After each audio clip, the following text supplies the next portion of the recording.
Good morning, Browns fans. This is the Fanatical Elf pregame show, 49ers versus the Browns. I'm your host, Steve Gill. And joining me today is the ever illustrious Elliot, who has brought enough statistics to blow your mind. So, Elliot, how you feeling about this game today? Well, I am not one that thinks that this is a giveaway to the 49ers. It's not a warm-up game for the rest of the 49ers season. I think that the betting market is kind of out of whack. It's gone from 3.5 points on Monday to 9.5 points on game day today. I just checked, and it's 9.5 points between the 49ers and the Browns. And I would like to ask the question, well, what has changed between Monday and Sunday? And the main answer that I can come up with, well, there's two really. One is that San Francisco looked really good on Monday Night Football, and they beat the tar out of the Dallas Cowboys. That's fact number one. Fact number two is that we were pretty much expecting that Deshaun Watson would be over whatever arm problems he was experiencing, and we thought that he was going to start. And then as the week progressed, we started to realize that the arm problem may be more serious than we originally thought, and he may be out this game and may be out a few more games. And so the response of the point spread was to steadily increase as the week went on. I think it's kind of nuts, and I have several reasons why, but maybe I'll pause and ask you for your opinion. What do you think? Are you ready to give up? Are you going to bail on the Browns? You think that this is not going to be a football game and we're going to watch reruns of soap operas or something on Sunday afternoon? Or what do you think? Well, first of all, I never give up on the Browns. And I've heard this type of conversation before. I heard it in 2020 when the Browns went into Dallas. They weren't going to win that game. Then I also heard it when they went into Dallas when Belichick was the head coach, taking on the reigning Super Bowl champions, Dallas Cowboys. And they won that with a nice goal line stand with the time expiring. So I never assume the Browns are going to lose anything. I never assume they're going to win a game either. But they have chances to do this, to beat San Francisco. There are trends that suggest they could. I listened to the interviews by all the coordinator. It sounds like Jim Schwartz was very, very upset at his defense for the lack of tackling in the second and third quarter versus Baltimore. He has had a great success versus Kyle Shanahan. Shanahan is 1-8 versus Jim Schwartz defenses. So yeah, that's true. That's true. Yeah, that came from Jack Hammer's article that appeared in Inside the 49ers. Yep, he's and a 49er that's really beat an writer. amazing stat. I never would have thought of that. But so Jim Schwartz knows this offense and how to beat it. And like you pointed out Thursday night, I did a little more digging into the San Francisco offensive line, and their Pro Football Focus ratings for the first 5 weeks. Other than Trent Williams, you got Jack Brendel 61.7, Colton McKivitz 58.8, Aaron Banks 50.7, and Spencer Buford 49.5. And that's the first 5 weeks of this season.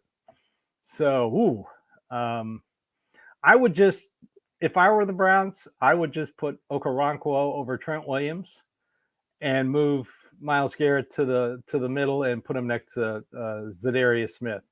I was thinking the same thing. I'd overload that right side of the line. I mean, because this Brock Purdy kid, he is, man, he is a very good quarterback. I think I'd overload the left side. I think I'd stay away from Trent Williams, and I'd go after the 49ers where they're the weakest, and I would just run right at Brock Brock Purdy, and I would just Yeah. come right at him. And I don't care that you see my guys coming. I'd give him about 1.8 seconds to get out of the way and get the ball airborne. What are you going to do about it? But yeah, I think the statistics are kind of amazing. You've got a defensive coordinator that's 8-1 against the 49ers head coach. He's 8-1, and everybody wants to give up. 8-1, Yeah. and you want to give up. Is that right? When is football ever? When is it ever about giving up? Is that what football is about? Giving up No. before you even play the game? Why do they play the games if you want to give up? I think it's crazy. I think the point spread is crazy. I think the response is crazy. I think that that it is going to be a very strong defensive game. I think I agree with the overall, the over-under has descended to about 36 points. And I think, yeah, this is probably Really? going to be a 1970s style game where it's going to be decided by defense. But the Browns have the stronger defense, according to all the, the evaluators, and the stats show that the Browns have the strongest defense in terms of yards per play. I Did you know that? Who is the I number kind of one team? I kind of knew that. Yeah, the number one Three team in point. terms of yards per play are the Cleveland Browns at 3.8 yards per play. That's That's ridiculous. amazing. That is That is just a ridiculous. ridiculous stat, even after they played poorly last time out. Now, the 49ers are also very, very good. They are number 3 in the NFL at 4.43, but that is a significant difference from the Browns. That's 0.6 yards per play. That's a lot. But, it doesn't look like it should be a really strong offensive game when you've got two defenses like that. Now, the Browns have given up 125 yards per game on the average. And, of course, it's a small data sample, only 4 games. Right. And 71 yards per game on the ground. You've got a defense, in other words, that's giving up fewer than 200 yards per game, and you want to give up. Come on, Browns fans. That's not reasonable. You want to give up when you've got the Cadillac defense. For the first time in the history of the new Browns, you've got this incredible mind-blowing defense, and it's not enough. We don't have a franchise quarterback. Our franchise quarterback can't throw the ball, and we can't win without a franchise quarterback. Everybody knows it's a quarterback's league. You can't win without a franchise quarterback, and our franchise quarterback isn't able to throw. Don't you see? We have no chance. I'm really tired of hearing that. I'm really tired Oh of hearing my. about that for 2 reasons. Number one is it's never true.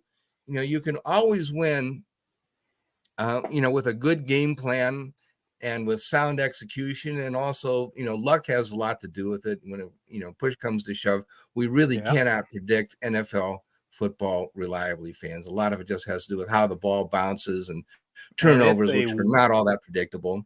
We don't know how and this it's is a going to come weird out. shaped ball, so it bounces in weird ways. It bounces funny. You bet it does.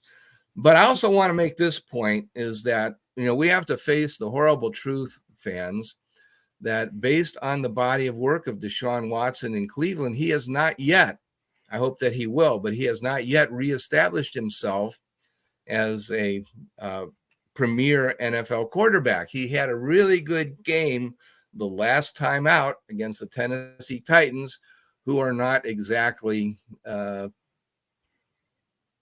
they haven't proven themselves to be Yeah. outstanding in the NFL, or it's not necessarily an outstanding defense that Deshaun went up against. He had a great game, though, at least in the second half. Even the first half, I thought, was rather shaky, but in the second half, he put it together, looked great. Unfortunately, he got injured, and that injury turned out to be, something that got progressively worse after the game. The arm stiffened up on him, and he hasn't been able to throw right ever since. We need to really be cognizant of that. And I wonder if maybe there's some additional damage that wasn't appreciated at the time. I wonder if they've even now understood what's really going on in that shoulder. That's kind of a complicated piece of machinery there. It But is. anyway, It is a collection of tendons, and like my wife had rotator cuff surgery, and 30 something years ago, oh, and you she's use the still S word, what? the S word, Yeah, surgery. I know, but she Don't still say that. can't raise her arm above her head. I mean, rotator cuffs are weird. Adam Schefter reported today that things are looking good, and they think he's going to play versus the Colts. Take that with a grain of salt, everybody out there. Adam Schefter is not a orthopedic surgeon or a doctor, so it's also sounding like Indianapolis is going to be having to go with Minshew for the rest of the season. They're thinking Wow. about shutting down their quarterback. I Mhm. saw that online. Yeah, One, actually, yeah, I would have done that from the get-go. I think that Minshew is a very good quarterback, and it would have definitely benefited them to have the rookie who's only 21 years old and has only had one season really at the college level where he performed at yeah. a high level. He should have been sitting from the get-go. That was really dumb.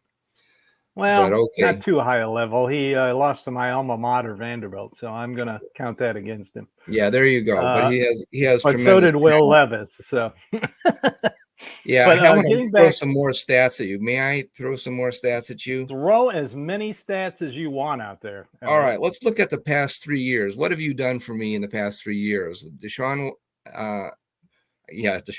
Deshaun Watson is 5-4 for his Cleveland career. Took a year off, of course.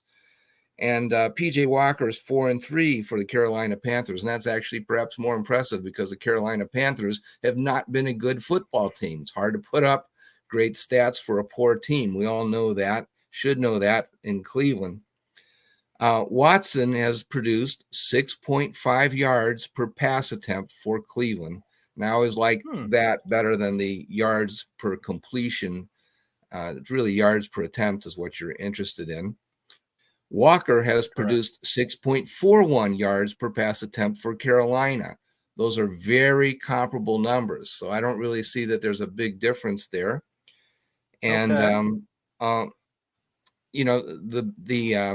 I also, let me switch to a graphic here for those who are watching on video. Give me just a minute here. Sure. Hello. Thing.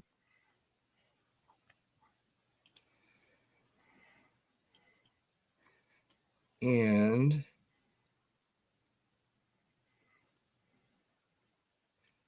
okay, what I've done is I've plotted the passer rating. I went back and figured out the formula for passer rating, and these are all the games that PJ Walker had significant pass attempts. Some of his starts, some relief appearances. Let me pull it up on the screen here, Elliot. Oh, are you not getting it? There we go. There we go. You got it. Yep. And wow. Let's see. I'm not getting. Let me do the slideshow thing. Okay. So it fills the whole screen. There we go. Yeah. And yeah, he had some nice games where he had passer ratings over 100. But the overall trend, if you can see that light blue trend line, is upward. It's about 80. Yeah. Right? Now he's had some clunkers. In the passer rating, you can't score below 0, but he had 2 games where he had 0, number 2 and number 11. But the overall trend is upward, and it's headed to about 80, which is not real good. But if he hangs on to the football, then, that's really all that we want him to do for a backup quarterback. And that's very true. Run the offense, don't lose control of the football. He doesn't have to pass out of his mind, but he is getting better is the point. And you can say the same thing about Deshaun Watson. I've done this for Deshaun Watson also, and I felt that over last season, he also was getting better. And his curve looks a lot like PJ Walker's. It's at a somewhat higher level, and he's probably in the 90s or something like that. So both quarterbacks are getting better. So Watson is ascending faster than PJ Walker was. About at the same level. They're comparable. About at the same level. Okay. Yeah. The big thing that has hurt Walker is interceptions. And Walker had a lot of interceptions. What held him down in his first 2 years was throwing way too many interceptions.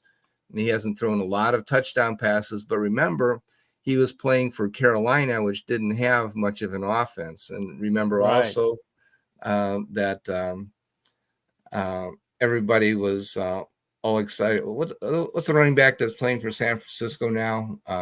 McCaffrey, Christian McCaffrey. Yeah, Christian McCaffrey. He didn't perform well for Carolina, really. He was hurt for a couple of years there, wasn't he? He was hurt for a couple of years, and he was really good, but he's much, much better now that he's playing for San Francisco. So if you put players on a good team, they perform at a higher level than if they're playing for a poor team. That's just a simple fact. And a quarterback that plays for a bad team isn't going to perform as well as if they play for a good team. Now, you could ask the question, well, how good are the Cleveland Browns really when they don't have Nick Chubb? That's a valid point, is that the Cleveland Browns offense, as they are presently constituted, may not actually be any better than the Carolina Panthers were the past couple years. I think that's a very good point. And especially, Joel Bitonio is not playing in this game. And I hear that David Njoku is not playing this game. No, he is going to play. Oh, he will play. Okay, great. He is going to play. As of this morning, he is going to play. Okay. But Bitonio, I understand, is out, and he's really a stud offensive lineman, probably the top guy that they have. So, the Browns may not really be that good on offense, and they're going up against a top defense. So I think there are not going to be a lot of points scored. There'll probably be points scored on turnovers, and the object is for the Browns to make fewer turnovers than San Francisco. I think San Francisco does deserve to be favored, but I think that the correct point spread is probably something like 4 points, maybe 5, but I think 9.5 is crazy. Yeah, I would go along with something like that. But I also think that the public is just so impressed by the victory over Dallas, who I think played a terrible game. I didn't really see the San Francisco 49ers as being that impressive. I thought a lot of it had to do with indescribably, how shall I say, bizarre play calling by Dallas. I felt Dallas made San Francisco look better than they actually are. And I think some letdown is natural for San Francisco. Remember also that San Francisco came off Monday night. They have a short week and they're traveling to the Eastern time zone. Cleveland has had 2 weeks to prepare a game plan. So there's a big advantage there that can compensate for the talent differential. So I think it could be a much more even game than people think. Yeah, West Coast teams going middle of the country back west and then heading back east. I saw a stat that when West Coast teams play a game and win and cover the spread, and next time they travel east, they have a 29.6% chance of winning. So, yeah, that's always been in the NFL when West Coast teams have to make that trip back and forth. So let's wrap this up. We're about an hour away from the game.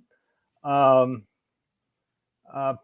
me get started here and say what I think the Browns could do to win this game. We've already talked about defense. Load up, get pressure on Brock Purdy in a clean pocket. He passes for like 82% when he's pressured. It drops down to 50%. So you got to put pressure on him. They use a lot of multiple sets. On defense, the only real weakness the 49ers have is their nickel and dime corners. They're not that good. That's why Dallas tried to throw the ball. I think if the Browns stick to long handoff type passing games and just be patient, they could set up a longer pass in the second half. But Kevin Stefanski's going to have to be patient. Just dink and dunk your way down the field in the first half. Just be patient. And last time against Baltimore, he showed his impatience. After getting a 7-yard run, he puts his quarterback in a bad situation going long, and the quarterback gets nailed. And before you know it, the next play, he throws an interception. So let's just be patient, be smart. Also, another weakness of the San Francisco 49ers is their special teams. They're ranked 27th, while the Browns are ranked 6th. So I think them calling up Jalen Darden, they made him active this week along with PJ Walker. I think you're going to see a different punt returner, and I am all for that. So, Elliot, what do you think? Yeah, I would echo your sentiments. I think that this game can be decided by field goals and turnovers. Just don't turn the ball over. If you make 8 yards and punt, that's probably good enough with the defense that the Browns have. I don't want to throw the ball long. I don't want to turn the ball over. Don't demand too much from a new quarterback. I don't think that PJ Walker is a bad quarterback, but I don't want him to be put in a position. I don't want to do what Dak Prescott did, think that he has to throw a 40-yard bomb every other play.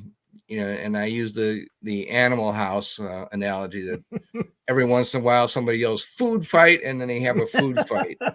And, every once in a while Mike McCarthy says 40-yard bomb, and everybody throws a 40-yard bomb. And there's no reason for that.